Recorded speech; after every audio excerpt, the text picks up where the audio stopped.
Hey everybody, Chomsky here. Uh, welcome back, Chomsky. I'm glad you're doing a video, huh? Yeah. Yeah. Sorry, I've been away. I've just been taking everything in, and nothing major. Just needed a small little breather, and just hung out on Twitch.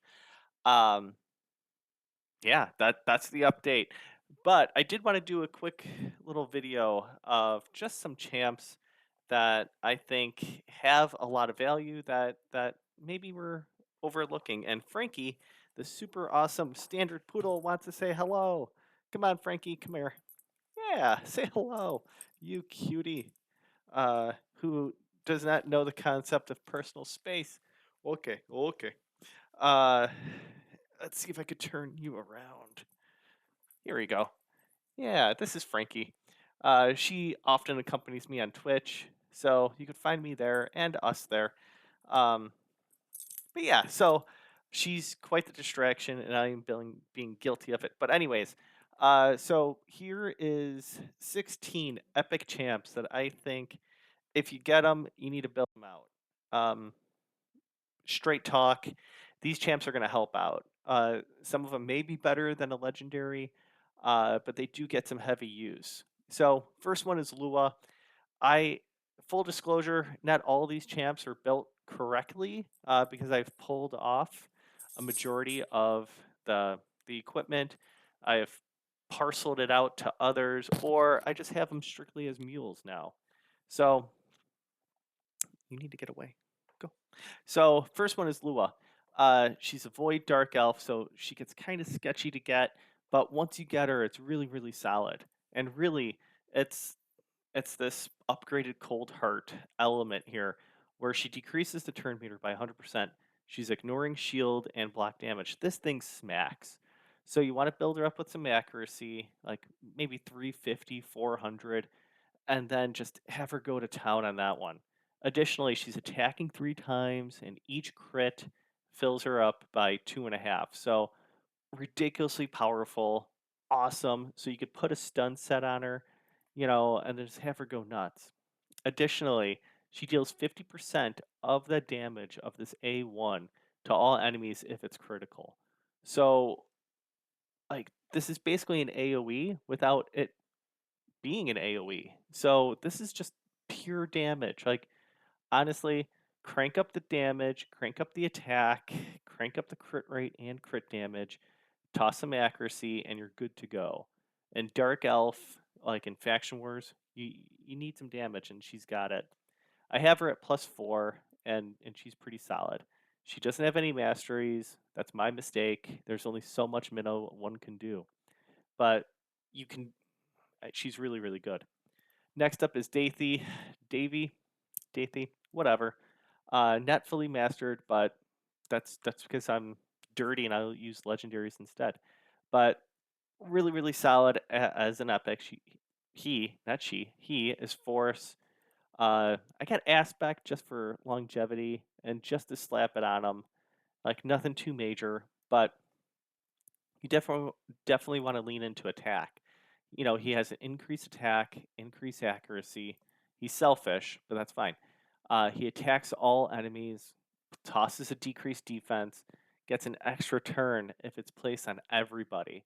So you can go easy A3, A2, and then back to a 1. And then he has a built in 10% chance, which it turns out to be 20 if if you get everything going. And like that's really sweet, man, to have basically a relentless set on him on an A1. Dude, sign me up. Uh I have crushing rend on him, and it's not bad. I mean, he's 6 star, so it's fine. Allure is next. She's basically the Fire Knight like cheat code because of the A1. Once you get to the Fire Knight and once that shield is down, you know, uh, taking away a quarter of the turn meter, that's really sweet, man. So really, just crank up the crit rate, toss in the crit damage and attack, and you're good to go. She is squishy, so I hope you get some protectors with her. But you know, once you have Allure, like basically it opens up so much of Fire Knight. Next up is Morag. Again, not not necessarily the greatest, the greatest, because she's missing a weapon and a shield. She's not crit capped whatsoever, but whatever, man. She's just a mule. Uh, Really, her strength here is the strengthen, because once she has strengthen, uh, basically she counters attack, and that's really sweet. So you wanna make sure that you could either extend this with her masteries, which she's not mastered, or you have an extend a buffer with her, and she's definitely gonna carry because she's defense based and she smacks, and she has this AOE, like really really sweet, man, like a really good for an epic. Stag Knight is next. I've been leaning into Stag. Okay. Been leaning into Stag Knight since I basically got him. Like to have a decreased defense and a decreased attack. Wow. Awesome. And to have a decreased speed. Like this dude could go straight into your clan boss if you're having troubles, or really in Curse City, Grim Forest, um, shit, even in hard faction wars. This this is such a good skill on a 3-turn cooldown. Like love it. And like uh, this doesn't this doesn't matter. An increased accuracy buff on an ally, and like okay, whatever. But it's there to help. Like really, really good. And he's not fully mastered. But like the dude's really good. A great support, hell of a smacker. I have him crit capped, decently crit damage. Like the accuracy's pretty low for PvE, but that's fine. He gets the job done, and like nowhere near my top of the line stuff, but he just does his damage, and he gets in. He's a great support. Deacon is a dirty, filthy legendary as an epic, and if you know, you know. Like you basically get this really small turn meter increase.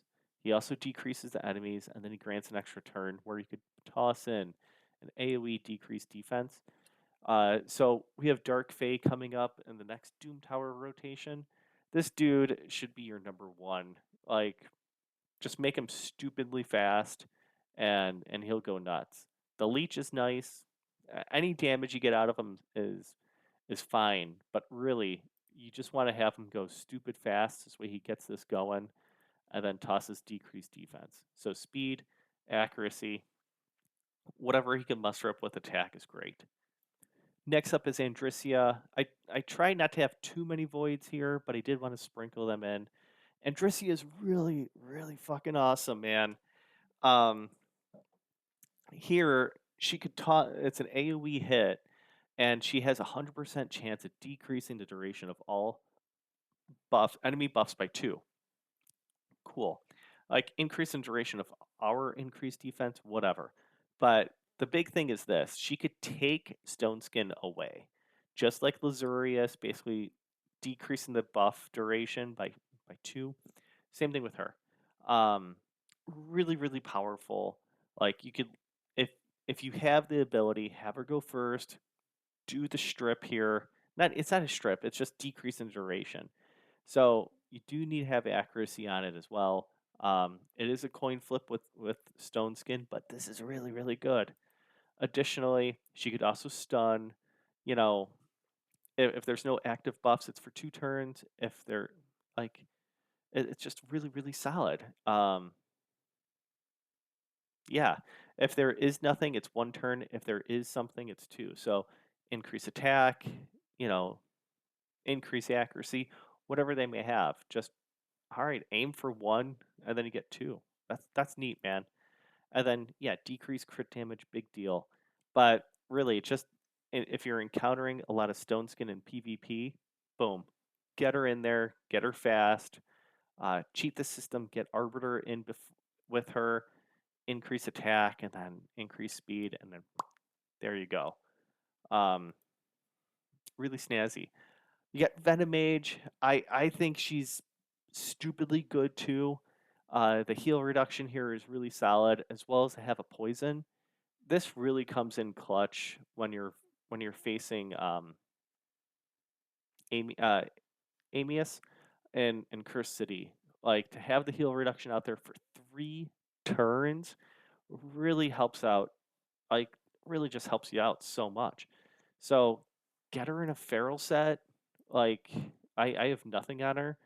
I had a stun set on her, but that was only for hard faction wars. But get her in feral 9 piece because she's putting out so many debuffs. You got one debuff, two, that's three, and then you got a decreased defense. And as long as there's a poison out there, a decreased attack. That's 5 debuffs out there already. That is just ridiculous. And then as an A1, like she destroys HP. Great, whatever. But this is the big one. Activating those poisons, man. A 50% chance on each hit. Dude, she could do a lot of damage. So if you're having a hard time with Amius or Clan Boss, this is a perfect person to toss in on your teams and and just have her go nuts. Like you're getting a damage modifier here too. So there's no reason not to have her like going, and I have her in Nature's Wrath just because I want more damage out of her. And it may not seem like a lot, but every little bit helps against Clan Boss to get you to that level where you could do an auto key. Like, just bananas. Like, such a good champ. The downfall is that she's really, really weak. Defense, it is what it is, but just get that accuracy going and you're good to go. I have her with Arachnid Elixir, which if you do have it, this is just really, really good because she is attack based and you're doing more damage with poison. Like they're like she's just gonna do so much damage. So congratulations. You got Venomage, you got your clan boss cheat code right there. Steel Skull's really good. Skinwalkers, epic. It's a heal. You know, really that's all I gotta say. That's why she's so good. There is a chance to toss in some poisons, which is all right, whatever. And then it's a single target heal, but that's whatever. Like the big thing is you're healing everybody. And for if you need a Skinwalker epic, Steel Skull's really good. Um, yeah, just get her as tanky as you can. Lean into the support element. You want to have some accuracy, but really defense, HP, you want them to live and just go nuts. So like really really solid.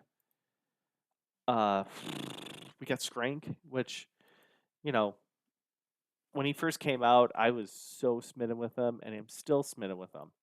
The dude could put in weaken, and that's not bad as a void epic because dude's not going to weak hit. So okay, there's a good chance of weaken being out there at an A1. All right. Unfortunately, he's only healing himself when he hits twice. But he does put an increased attack if there's an HP burn. And guess what? The A3 AOE HP burn. And then he's only filling up his turn meter by 15% if he crits.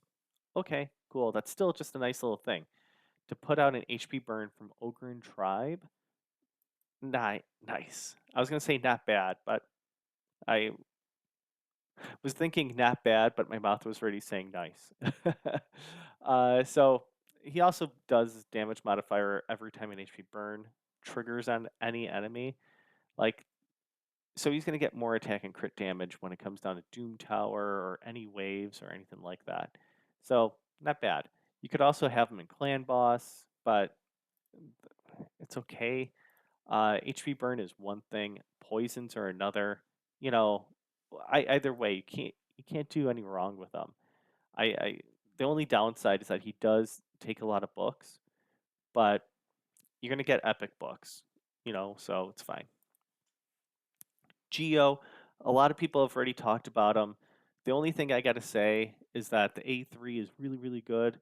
Tosses that HP burn out there, so you don't want to have anybody else on the same team that does HP burn because that'll supersede this. So just have him as your HP burner, and then you want to make sure that he lives as long as possible. Like Like just crank up defense, crank up the HP, and make sure there's enough accuracy to put that HP burn out there, and you're set. Have him just have him get hit, and that's only going to help out you because the attacker is gonna have some HP gone. So that's really really solid. I don't have them mastered because yeah, it's fine. I've gone through a few different geomancers. Uh, Guilty of it because I feed them. I don't use geo as much as I have in the past, but HP, defense, accuracy, crit damage, and crit rate you don't really need because he's not going to be doing that much damage. You could once you get, I would say, the baselines. Anything more than that, it's all gravy. But really, he's there to get hit. Make sure he could sustain it. Make sure he's on a team that could bring him back up, and you're fine. I will give a shout out here to the Cursed One on Twitch. He's a big fan of Yelagurna, and and once you start playing with her, you'll realize that she's actually really really solid for an orc. She does smack. She's attacking one enemy twice. Um, if she kills them, great, gets an increased attack for 2 turns. This doesn't happen that often, but it is important that she is placed out there to kill people because, like, okay, she has an AoE decrease attack, fantastic. Because on this one, she has a 100% chance, one booked, of putting a block buff and a block active skills for 2 turns. This attack is always critical. Awesome. This is sweet. Uh, because you could really crank out the the crit damage and just have her go to town because she will revive a random ally with 50% every time this champion kills an enemy. There's a 2 turn cooldown, but if you're struggling in faction wars, she will help you out so much. Just cherry pick the times when to use that A3 or A2. Doesn't really matter as long as she gets the last hit, she's killing that enemy, then she revives someone. This will help out on the bosses and faction war, whatever. Just you will want to book her and you will want to use her, especially if you're having a hard time in orcs. Next up is Gizcard. The reason why I like him, I was a big fan of Provoke when it first came out, more so than Stun and anything like that, only because you dictated that they were going to use an A1 no matter what. And I leaned into Gizcard early on because the A2, like, it's a 75% chance of on an AoE, and he's putting a shield on himself. Like, that is really, really awesome. But then the A3, it's a really plain A3 because he's not attacking and there's nothing else here. But to get an increased defense and an increased attack for 2 turns is stellar because your attack champs can now be built maybe a little bit lower with defense and more attack, and that allows you to basically get more damage out there. So, like, this dude could really really help you out. And on the A1, he's got a chance to toss out decrease attack, and he fills up his turn meters. This way, there's a higher chance of him putting provokes out there. Like, a really well designed epic champ that, like, frankly, I overlooked for like maybe my first year of playing, but then once I started using them, this dude was so so important. Like, do not overlook him. And that's the end of that rant on Gizcard. A Kentum's really really solid, especially if you have Xenomorph or Ezio, uh, because of the Hex. He's attacking everybody 3 times, has a chance to toss out Hex. Like, Hex is really, really smart just because you're getting basically some damage. It's kind of like Thorns in Diablo 2, where you're getting damage, although Thorns was because you attack someone. That's not the way with Hex, but If I attack enemy 1, enemies 2, 3, and 4 would get that splash damage. So you have that with poison, which he uh, which he also does, and then he also has a debuff spread. So you have Xenomorph, Ezio, and then let's say Michelangelo with a Kentum, and basically all the debuffs are going to be everywhere. So that's ridiculously awesome. You know, um, yeah, and I mean there's going to be more poisons popping off. So you could really make a nice poison explosion team. Not explosion, but a nice poison debuff team with a Kentum, Mikey, uh, Ezio, and then Xenomorph. There's just a boatload of poisons that are just going to go nuts. So really, really solid. And plus, he has the aura of 18% in all battles. Like that's pretty sweet. Next up is a Felon who's relatively new, and I'm sorry to go back to Akentum. Pump up that accuracy. Um, you could toss in crit rate and crit damage. Just have a decent amount of attack and accuracy, and you're fine. The more crit damage and crit rate you have, the better, especially with a hex, but not necessary.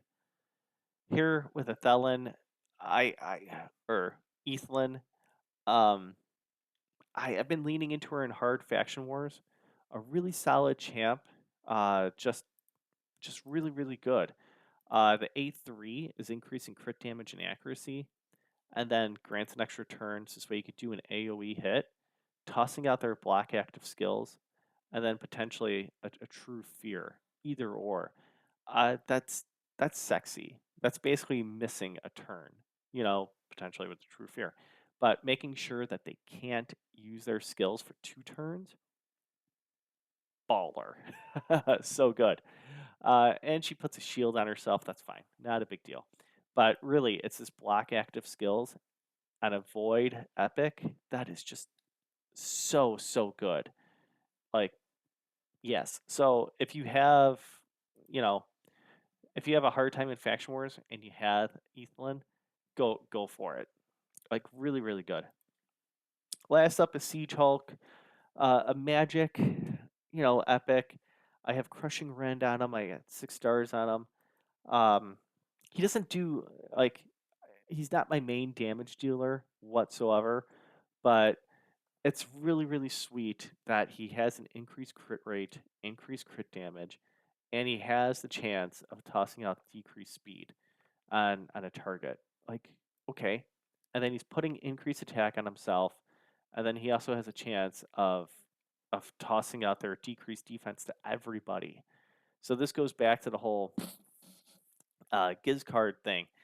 Like, we need these buffs, man. We just need them. So it's really good, and then also has a chance of decreasing the target's turn meter. Like, if you don't have Siege Hulk and you do get him, build him out. Like, there's no shame in having one that's at level 60 or anything like that, and you could lean into him. Just such a good champ that just he's ginormous, but he also does a ginormous amount of things in Ogren tribes. So you could definitely have fun with them. I think he's just really, really good. So this is part 1. I'm going to hit up the legendaries in part 2. I'm going to release that tomorrow. So yeah, be on the lookout. Yeah, so that's what I got for you. I look forward to seeing you in the next video. Take care.